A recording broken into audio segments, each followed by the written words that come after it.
when we first heard of AI, we thought it's all gonna be a Jarvis talking from one app to another, but it suddenly became something like this, ChatGPT giving errors. So we thought that AI will help us in assistant to do stuff, but the reality is the AI is in the LLM, that the chat language, that the things that they have, they can chat with you, but in order for AI to do things, you need to give them a tool access. But the thing is, the AI agents or the chat agents are designed to be just chatting with you. In order to give them tools, you need those AI agents to understand a specific language, and the APIs are hard to understand. So APIs are designed for humans. But the thing that I'm going to talk about, MCP, is designed for AI agents.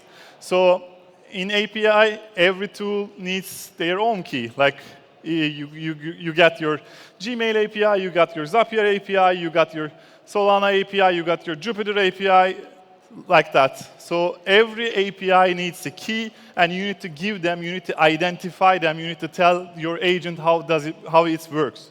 But late this December or November, Anthropic introduced something new called Model Context Protocol. So this is like an API for AI agents. So how does it work? In normal language, before MCPs, you need to connect every tool that you have into your AI agents directly. You need to give their APIs, you need to introduce the API keys, you need to tell them how it works. But when there's MCP servers introduced, so you just need to launch an MCP server, and that MCP server, your AI agent will go and ask, I need to use Gmail, I need to use Jupyter for trading, how do I use that? So in Model Context Protocol, in context, they have libraries, resources, tooling, sampling. So when you ask for something in MCPs, they give you back as a response. They say that, okay, this is a prompt that you can use in your AIs so that your AI agent will immediately understand how it works. So as I said, APIs were designed for humans, but MCPs are designed for AI agents.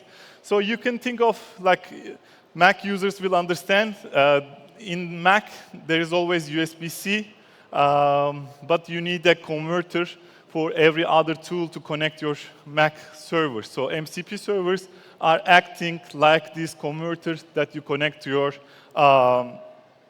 MacBook PC. So who we are AgentPiy team. We got the agent infra track in the Solana hackathon later this January as becoming the first place. Now we have over 42 actions available, 42 protocols available, over 220 actions available under AgentPiy toolkit through MCPs or even SDKs. Now we are building what we call a blockchain automation thing. It's called Borrow. You can think of this like that. You write a prompt. You say that if Ethereum goes above $3,000, sell my Ethereum, then bridge it to Solana, then stake those Solanas, and if anything left, then bridge back to Sui. So this is like an automation tick that your agent will able to do that. Right now, even in the centralized exchanges, you cannot give this series of orders. But in MCPs, you can build blockchain automations, and we're able to do that because of our AgentPiy tool stack capability and with the help of MCPs. So right now, if you want to build an DeFi agent, you don't need to deal with any kind of an APIs.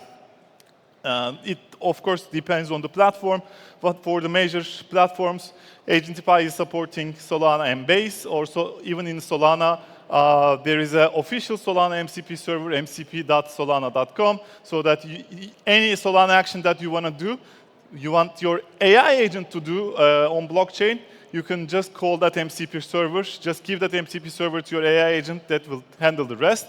And also, in the Coinbase agent kit, there is an MCP protocol extension available under the agent kit in Coinbase as well. So for now, many of you know that in the classical finance, 80 or more than 80% of the financial operations are done by bots, smart bots. But in blockchain, we personally, as a trader, do things by ourselves. But with the help of these MCP servers or many amazing speakers talking about how DeFi AI is acting, how our AI agents can trade.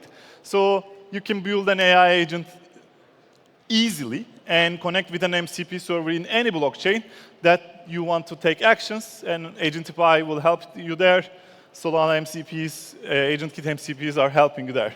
And on top of that, there are a lot of AI agent builders like LangChain, Mastra, Chainlist, Upsonic, and they're supporting MCP servers. So you can build an AI agent on these platforms and connect any kind of an MCP to give your AI agent a tool to do actions on chain, or even you can automate in platforms like N8N, so you can do multiple actions like that. So back to the story.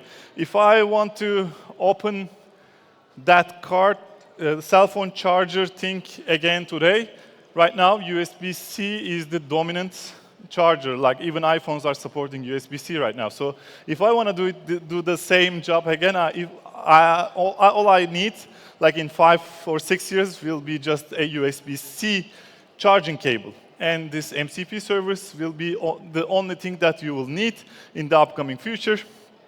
So if you're building a product right now, if you're building something, consider adding an MCP server. Consider adding your API capabilities to an MCP server. Because in near future, if an AI agent won't recognize what you're doing, if you're not providing an MCP server for them, they will go to somewhere else who is providing an MCP server. So remember the Nokia story, right? So at that time, Nokia was the dominant and everyone having a Nokia phone. Who is having a Nokia phone right now? No one, right? So that's Nokia giant industry is turned to something else. So if you're doing anything right now, please consider making your product available to AI agent. Because if you don't want to end up like this. Thank you.